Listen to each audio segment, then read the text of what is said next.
परंपरा मत डालो। एक आदमी नहीं बोलेगा आप में से, एक आदमी वही गोविंद डोटासरा है। आप अगर मैं गलत बोलूं तो आप टोक दो, लेकिन अगर आप बोलो ही नहीं, 4-5 खड़े हो जाओ, ये उतावलापन ठीक नहीं है। ये इधर भी 70 है मेरे भाई। अगर मैं गलत बोल रहा हूँ आप टोक दो, मैं बैठ जाऊंगा 1 सेकंड में। लेकिन अगर बोलने की परंपरा नहीं बोलने देना है तो आप में से एक भी बोल जाए तो मेरा नाम बदल बोलिए आप बोलो। राजस्थान की विधानसभा की गौरवशाली परंपरा को निभाना चाहते हैं या सब्जी मंडी बनाना चाहते हैं? और मुख्यमंत्री जी क्या फैसला करेंगे? इस दिन बोलेंगे, देखते भाई एक दिन बोलो तो सही कैसे बोलते हैं। ये जमाने फिसल रही है ना, ये कुर्सियां भी फिसलते देखी है हमने बहुत। जमाने फिसलने को तो रोकिए और कुर्सी नहीं फिसले इसका व्यवस्था आप लोग कीजिए। इनके बाबूलाल खराड़ी जी बैठे, माननीय मंत्री महोदय, कैबिनेट मंत्री, कि बच्चे ज्यादा से ज्यादा पैदा करो, देश के प्रधानमंत्री आवास बना के दे देंगे। डबल इंजन की सरकार आ गई। कहाँ है डबल इंजन? एक इंजन तो बंद पड़ा आपका। राजस्थान का इंजन तो 100 दिन की कार्य योजना आप बना रहे थे, आप 50 दिन लग गए साहब, कार्य योजना ही नहीं बनी।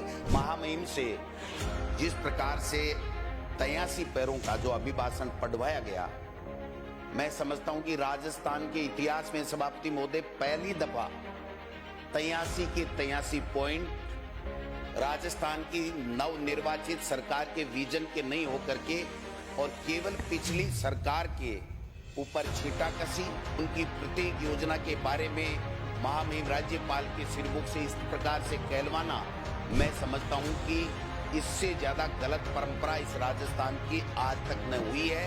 आप डीजल पेट्रोल की हमको रोजाना कहते थे, गालियां देते थे, हल्ला करते थे, धरने करते थे कि साहब डीजल पेट्रोल के दाम कम कर दीजिए। क्या आपने दाम कम कर दिए? क्या आपने हमारी इंदिरा रसोई की भी 1000 इंदिरा रसोई की भी बुराई कर दी?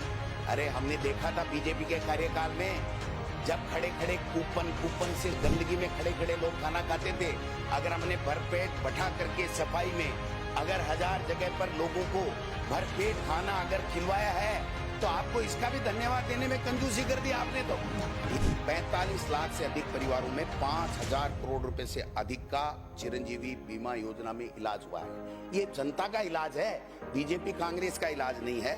आयुष्मान योजना में तो केवल 59 लाख परिवार कवर होते, 5 लाख रुपए थी, उसके लिए भी आप गुणगान कर रहे हो, मोदी जी का गुणगान कर रहे हो। 70 लाख परिवारों को सभापति महोदय हमने 500 रुपए में गैस सिलेंडर दिया है। अब आप 450 के लिए 50 रुपए दे करके और आप झुंझुना पकड़ा करके लोगों के वाई लूटना चाहते हो।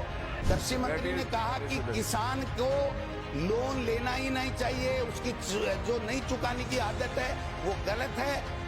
भाई कृषि मंत्री है, किसान के ऊपर आप टिक्का टिप्पणी कर रहे हो। आप थोड़ा बहुत भी आपके कृषि मंत्री ने नहीं सोचा? हमारा स्टेटमेंट तो क्लियर था कि हम 50,000 तक के कर्जे माफ करें। हमने संपूर्ण कर्जे की कभी बात नहीं की, संपूर्ण कर्जे की आपने बात की है। मैं मान गया, इन्होंने कभी भी कर्जे माफ की बात नहीं की। मैं मान गया सर, मैं इनको धन्यवाद देना चाहता हूं भारतीय जनता पार्टी की सरकार को कि आप कर्जे माफ की बात नहीं कर रहे हैं। आपने कभी भी नहीं की और आगे भी आपको नहीं करनी है। इनको माननीय सभापति महोदय, इनको ऐसे तो दे दो मंत्रियों को। 50 दिन में इनको ऐसे नहीं दे पाए, बाबू नहीं दे पाए। इनकी डिजायरें रद्दी की टोकरी में जा रही है। इनकी डिजायरें लिखने का अधिकार नहीं है इनको। सुबह उठा, तेरी छली क्या सांगानेर का एसडीओ नहीं बदला गया, इनसे मुख्यमंत्री जी के विधानसभा क्षेत्र का एसडीओ नहीं बदला गया। क्या बात कर रहे हो? अब राजे, इनको महिला रेसलों की चिंता नहीं। इनको 3 काले कानून में 700 किसानों ने आत्महत्या कर ली, मर गए, उनकी चिंता नहीं है। इनको मणिपुर जल रहा है इनकी गलत नीतियों के कारण से, उनकी चिंता नहीं है। राम जी आगे, आपके अकेले के हैं क्या? राम जी गोद में उठा के लाए हो क्या राम जी को? राम जी सबके हैं, राम जी हम सबके हैं, राम जी हम सबके हैं। इनमें से कितने गए थे अयोध्या? आपके मुख्यमंत्री को अयोध्या जाने की इजाजत नहीं थी और आप कह रहे हो आप रामलला के कैसे नहीं गए, रामलला के कैसे नहीं गए? कौन कहता नहीं गए?